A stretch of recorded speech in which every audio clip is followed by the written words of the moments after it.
West Bremer Radio. Let's get it pumping along at 8:14. Let's talk to the man that knows all about the history of Ipswich. He is one of the great researchers. He is a storyteller. It is an art. This bloke knows his stuff. And if the others around the town and the council, everyone should get onto this, because this bloke should write a book on behalf of Ipswich. He has so many good stories. His name is Harold the H.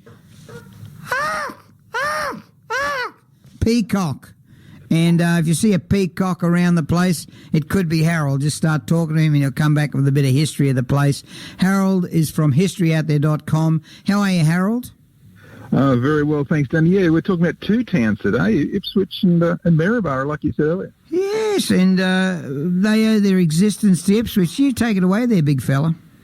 Yeah, I often think Ipswich is the centre of the universe, and this probably confirms it, because next year, 2022, is the 175th anniversary of the foundation of Maryborough. Right. But that city owes its very existence to us here in Ipswich, and specifically to Ipswich's Dr. William Dorsey. And I tell you why.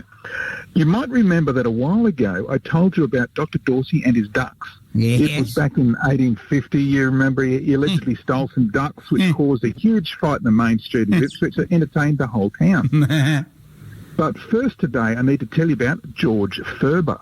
He was born in Parramatta in 1810, and both his parents were convicts. Right. Furber's father arrived in Sydney with the Second Fleet in 1789. Right. His mother was also transported, having been convicted of stealing 30 yards of silk ribbon, which is a lot of ribbon. Oh, bludgeon. Now, young Furber grew up to be a tough specimen, which was typical of the old pioneer class.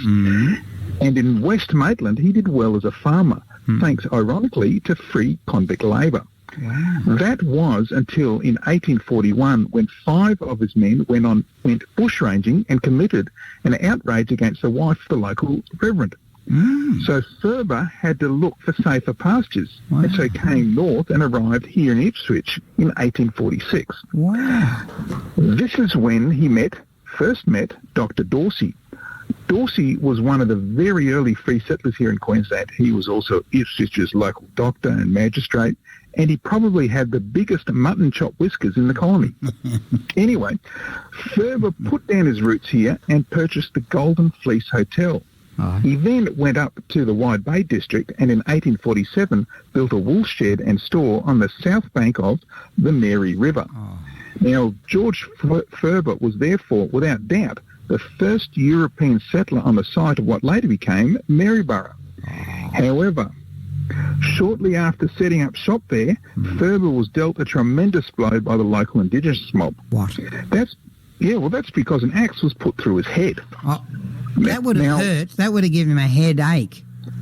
Well, it did, but he regained consciousness and somehow managed to ride his horse the 150 miles back to Ipswich looking for the nearest doctor, who, of course, was Dr. Dorsey.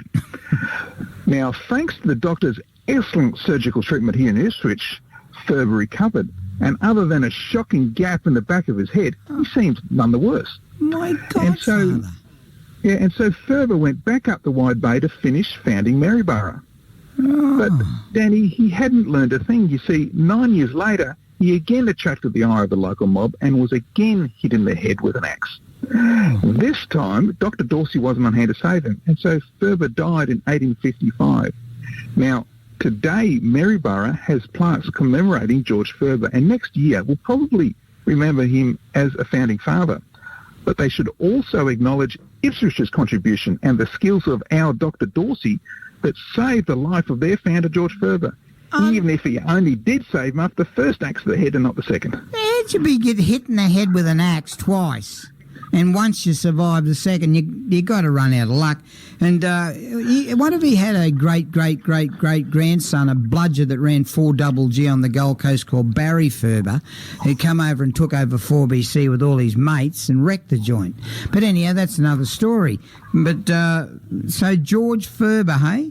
And he died... George Furber. With an axe died in 1855. Oh, well, yeah, we had a couple of axes in his head in the end, but we got to remember the contribution of Ipswich and Dr. Dorsey to Maryborough and George Furber. Dr. Dorsey. Well, will you come up with... You're the researcher's researcher. You're the love child of a researcher. You are amazing. His name is Harold the H. Peacock, and you've got historyouthere.com. When can we get this story up?